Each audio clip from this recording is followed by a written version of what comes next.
Fellas, I had no idea people ate dog in Zambia. Did you know that? That's crazy, yeah? That's crazy. I mean, this is insane. Okay, let's watch this. We're going to talk about many countries and do not miss the subjects about Zambia and dogs. Okay, let's go. So we're first going to start in West Africa.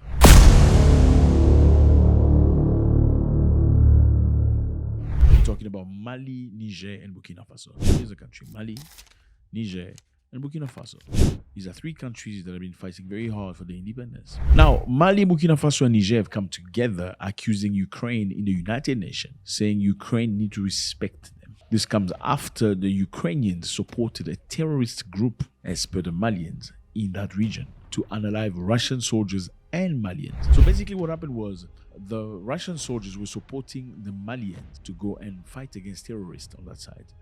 And unfortunately, the Ukrainians supported those terrorists to unalive the Russians by providing them with intelligence, weaponry, and ability to be ready to do that. Many Russians were unalive. 84 Russians were unalive during the action and 37 Malians. So the Malians got very upset about that. I mean, you can understand if a foreign nation come into your country to come and fight their enemy in your backyard, destroying windows and doors and injuring the kid, you are not going to like that. I mean, it's okay for you two, Russia and Ukraine, to fight wherever you want. You can fight in Russia or you can fight in Ukraine. Don't bring your fight in my house, in Mali. That's unacceptable. So this happens when the Russians and the Malians were doing patrol in that specific area of Mali, looking for terrorists, where they were subjected to one of the most vicious attacks from the terrorists. And for people who've seen the pictures, you've seen pictures of white men in that area. And trust me, in that side of Africa, there is no white man. Now, how do the Malians know that it's Ukraine? Because the remark was confirmed by Yuri Puryavaskrov, Ukraine's ambassador to Senegal. So the Ukrainian ambassador to Senegal was bragging, saying, well, we've just helped people in northern Mali to unalive Malians and Russians. They were actually boasting for unaliving Russians. But in the same token, they did damage to the Malians. So Malians were not happy at all. Immediately, Mali severed all relationship with Ukraine. In the name of our highest authorities, I have the great honor of reading Communiqué number 068 from the transitional government, the contents of which follow. The transitional government of the Republic of Mali has learned with profound shock of the subversive statements by Mr. Andriy Yusov, spokesperson for the Ukrainian Military Intelligence Agency,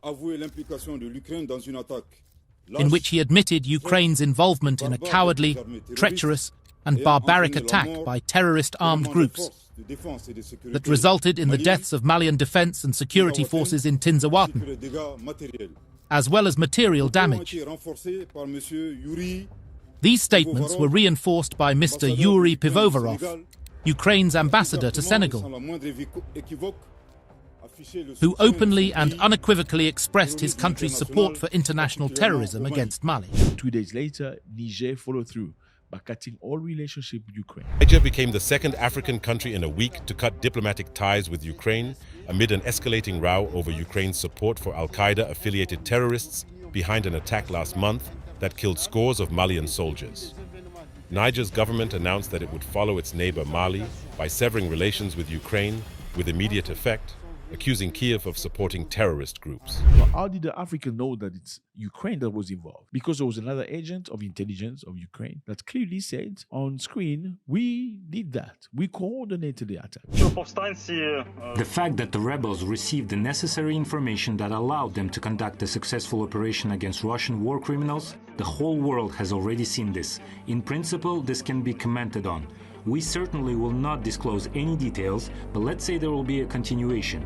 This is sensitive information. Therefore, everything that Ukraine does is happening within the limits and within the framework of international law, taking into account all the necessary procedures. Many people believe this was perhaps because he was super excited to unalive Russians, that he couldn't contain his emotions, not understanding that by saying that, he's also compromising his relationship with these African countries. Now, many Africans were very upset, but they didn't feel like it was enough. Like Nigeria was very pissed off at other Africans, saying, why don't other Africans get angry at the fact that a Ukrainian army or a European army can come into Africa land and unalive Africans? Why don't you send a message, a strong message, like Europeans did with Russia? Remember when Russia crossed into Ukraine? All Europeans were unanimous. No to Russia. Stop the invasion. Don't do that anymore. Why couldn't Africans do that towards Ukraine? Nigerians were saying. The African Union didn't say much, to the surprise of everybody. Not to the surprise because they're useless anyway. When they took out Gaddafi, they didn't say a thing. Yes, France, America, NATO, wherever you want to call them, they went into Libya,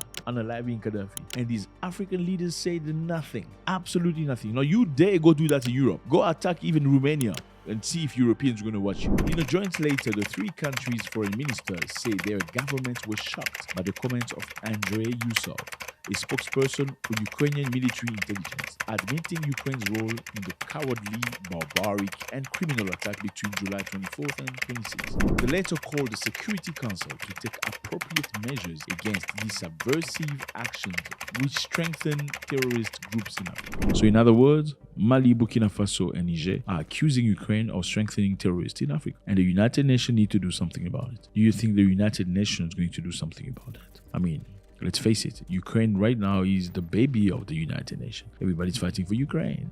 Everybody's contributing for Ukraine. Do you think right now the United Nations is ready to do anything negative toward Ukraine? That's a good question and I want you to answer that. They say these acts constitute a violation of sovereignty and territorial integrity of our state, a clear aggression and support of international terrorism in flagrant violation of the Charter of the United Nations and the relevant international convention. The Charter of the United Nations is violated every single time by the West.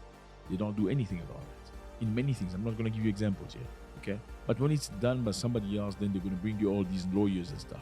They're going to call you terrorist. They're going to sanction and stuff like that. Now, are we living in a fair world? Can the Malian, the Nigerian, and Burkinabe stand together and say, listen, you need to call up Ukraine on what they just did in our land? They've severed relationship, but you guys need to do something about it, because it is unacceptable. Now, my other question is this. If the Russian happened to be in China, do you think Ukrainians in China would have attacked the Russians and unalived them? Probably not.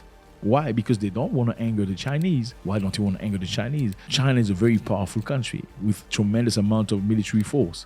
Ukrainians don't want to anger them. And the Russian being next to India or Turkey, do you think Ukrainian would have attacked the Russians in Turkey or India? Probably not, because these are very strong, powerful military in the world. So if they can do that in Africa, why do you think they did it in Africa? Because they don't care about you. I mean, what are you going to do? You're just some poor Africans, untrained. I'm just saying. So these three countries have come together to go and lay a complaint. Again, fellas, let me put it this way for you. Being brothers is not necessarily because we just have the same color. I'm sorry. I know this is disappointing, but I have to remind you. Brotherhood is proven. You need to be my brother through actions. You need to fight my fight with me. That's brotherhood. You need to be there when I'm angry, when I'm suffering, when I'm crying, when I'm in pain. That's brotherhood. Brotherhood is not, oh, he looks like me.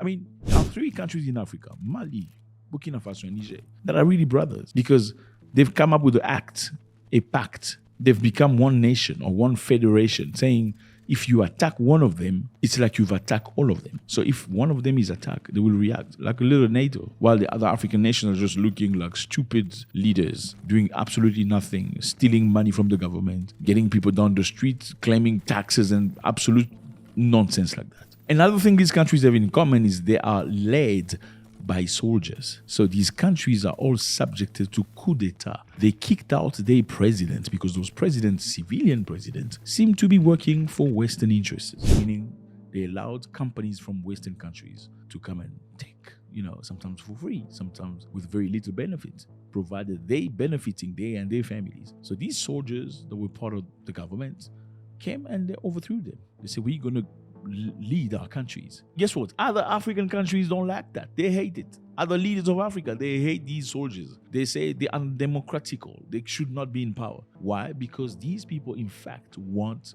good for Africans, not for their pockets and their families. Now, these three countries came out of ECOWAS. You remember ECOWAS is this group of countries. You can see the map. These are ECOWAS. They're all trying to work together as Western African nations. But the three countries, Mali, Niger, and Burkina Faso, say they're not going to be part of the ECOWAS anymore.